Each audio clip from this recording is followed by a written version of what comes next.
7 الصبح. احمد، وادي احمد، انت يا ابني.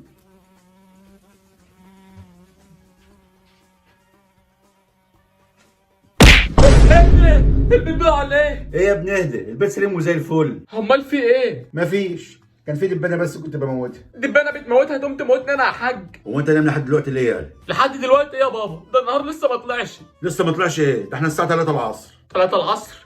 حاضر يا حاج، حاضر. قوم يلا شوف امك عايزه طلباتها وهاتها. حاضر. قوم يلا واوعى تنام تاني. حاضر. بتصحوني الساعة 7 الصبح ليه؟ 7 الصبح.